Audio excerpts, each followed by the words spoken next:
Objects tell us stories about the past, and by studying and recreating them, they help build our knowledge about those who came before.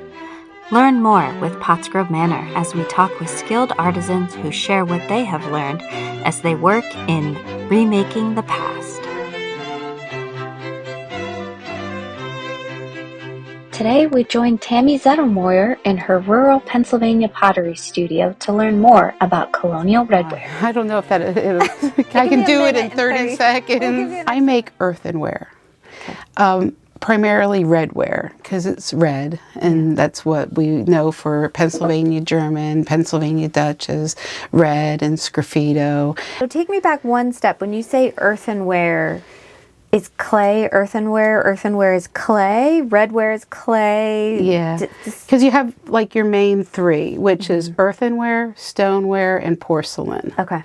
And then earthenware encompasses anything that's a low fire clay.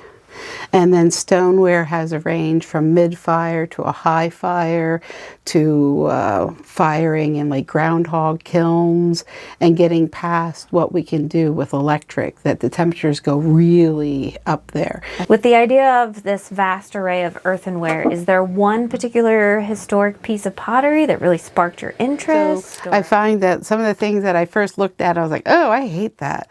I'm now like looking at it with new eyes going, oh my gosh, I love that.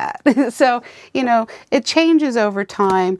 I primarily use the Pennsylvania German collection, which is coming out of the Philadelphia Museum of Art.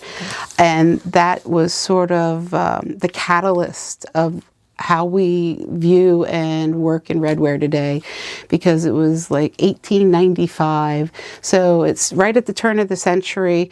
Redware kind of faded out around 1850. And Barber started to collect redware, and it was the age of collecting. So he was finding them in barnyards and people's cupboards, because it was like Tupperware at that time, because it was no longer considered safe to use because it was a lead glaze base for the glaze. And he had the foresight to collect it and preserve it. And that's where our museum collection comes from today. And a lot of the pieces aren't even out. This is a great informational source because it gives you a really good foundation of what Pennsylvania German pottery was like of that time. What is something that surprised you in an original object as you were going through, looking through this pottery, maybe in the book, maybe in person somewhere?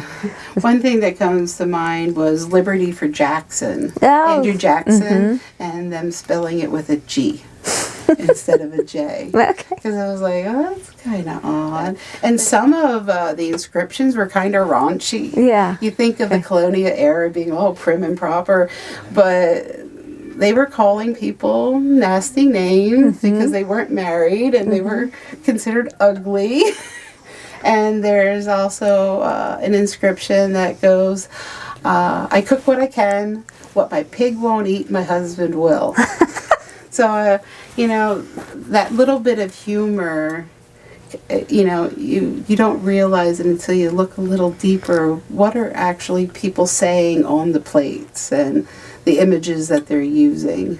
I would not have pegged X-rated pottery as this big surprise, but that makes total sense for the 18th century.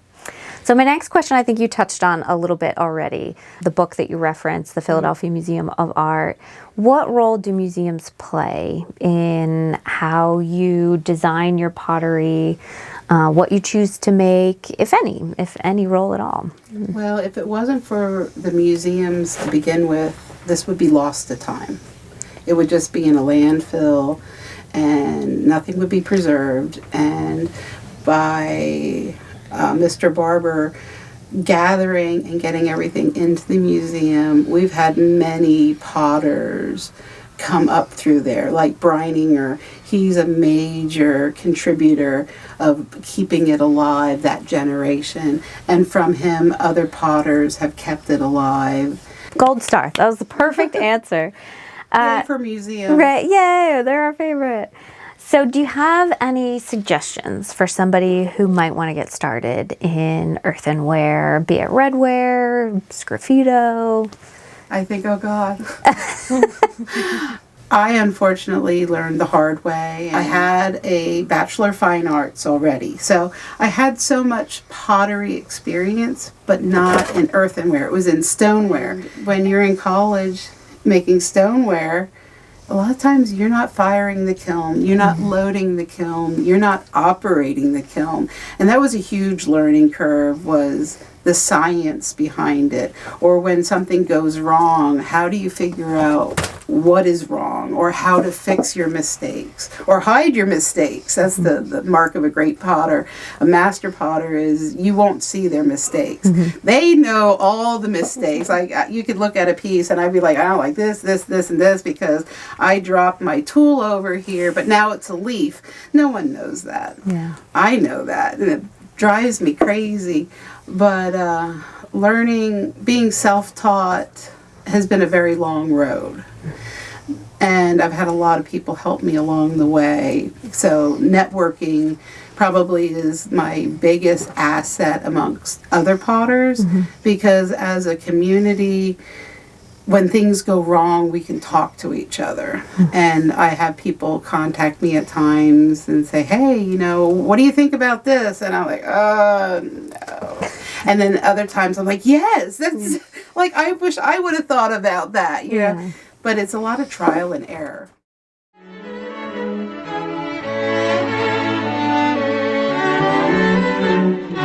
I'm having a piece here that I was coating earlier. This is sgraffito, or it will be sgraffito. And this is a slip. It's a clay mixed down with water. Originally, it was a lead glaze, so that's what gave it its yellow appearance. So this would have been traditionally white. To make it look like it is a lead glaze, I use a mason stain. And it's basically a yellow stain and white clay mixed down with water that it can be painted on. And I paint on a few layers, and then when it's dry enough, I scratch the top layer off, and that's what gives you the sgraffito. It means to scratch. Got it. Sgraffito, to scratch. But this is sort of like my Bible. And then I also have my own little journal where I have little drawings and notes on, you know, like what the originals were and dates. And all right, Tammy, so we have a project in front of you here that you have done a lot of work on already. This is Redware, right? Correct. This is a piece of well, it will be a piece of sgraffito when it's done. A lot of times pie dishes were not thrown on a wheel, but they were rolled on canvas. And that's what we do. Everything is rolled on canvas and then draped over a form. So I had the slip on it already, which is water, clay, and we tint it yellow, so it only looks like it's going to kill you, but it won't. It is perfectly food safe, oven safe, microwave, dishwasher. We appreciate fully functional pottery. So I have a couple tools. One is a compass. I have a stylus here. It's a modern day stylus, and then an X-Acto knife. They would do a coggled edge traditionally. I don't. I got OCD, I'll admit it. I like a nice clean edge. We won't tell anyone, except for all the people watching. Yeah, but hey, I admit it. I don't use a coggled edge. They would have a coggle wheel. Sometimes I have to go around a couple times because you can see like it didn't go all the way through. They had all kinds of different inscriptions. Some were just saying it was, you know, Mary's plate. Sometimes they would give you warning of this dish is made of earth and clay. When it breaks, the potter laughs. Because, of course, because the potter's like, ha-ha, I get to sell another one. When the potter breaks the pot, there's no laughing on that. They had misfires all the time, and sometimes they would open up the kiln and half of it would be gone.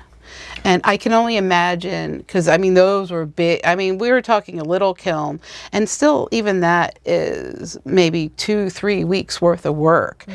But to put all of your time and effort and then to fire it in a beehive kiln and then half of it's gone. That's heartbreaking. I think so. It was not easy being a potter back then. It was a lot more labor intensive. So I got my borders in, and I'll just put in a little bit of a flower, since we're not going to watch the whole piece get done. But I can kind of show you how the process is. I got my fancy little book open here. Everything I do is freehand. I don't lay any, I just kind of sit and go. I am never alone in the shop. So yeah, we got a stray coming through. So this is a little bit about sgraffito, how you're scratching off the top layer, and you can see the just little nibbles.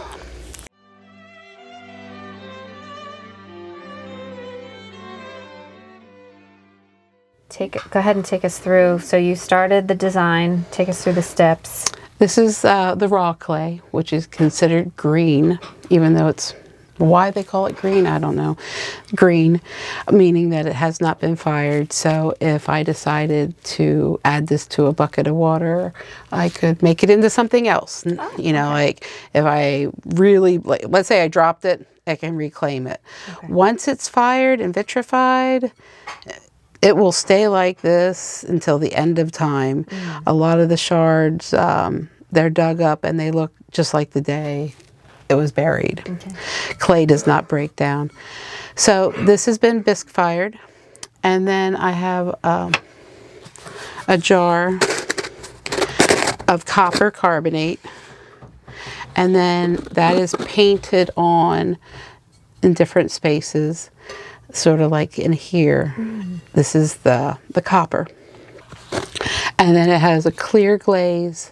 And then after it's glaze fired, then you see the true luster of the yellow. Okay. So it goes from this tannish color to almost like a whitish cream color to brilliant yellow. All science. Yeah, that's very cool. I'm assuming this green from the copper is a chemical reaction to get that green? Well, if you've ever noticed houses that have copper roofs, in the elements they turn green. Oxidize, yeah. So it's a form of an oxide. Okay. Very pretty. Second to last question. Actually, I'm just going to ask both of these questions at the same time. Part one, best part. What is the best part of doing this work? And second part of this question, what amazing fun stories or interesting reflections you have from your 25 years in I can tell you reproducing. the best part. Okay.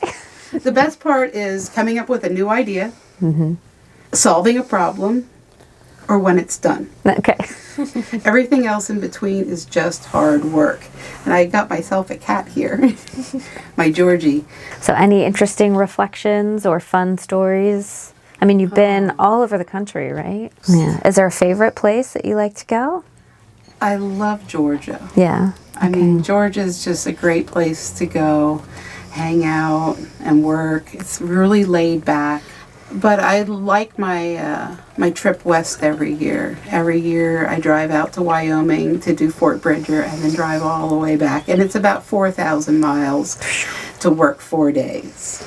And it takes about 4 to 6 days to get there, depending on how pokey I am. Because there's lots of places I like to stop along the way and go. It's the people. It's all the friendships. You know, most memorable probably is like Teton Pass. I look at Google Maps a lot differently these days because you look at the map and you're like, well, how bad could it be? I don't recommend Teton Pass if you're hauling a trailer. You know, it's like that mistake only happens one time. Only once. Yeah. So, but it's beautiful. It's just beautiful everywhere I go. You get to stay on museum sites, living history sites, national monuments, and no one else gets to camp at Fort Zachary Taylor in Key West, right off of the coast. You can't beat a working vacation to Key West.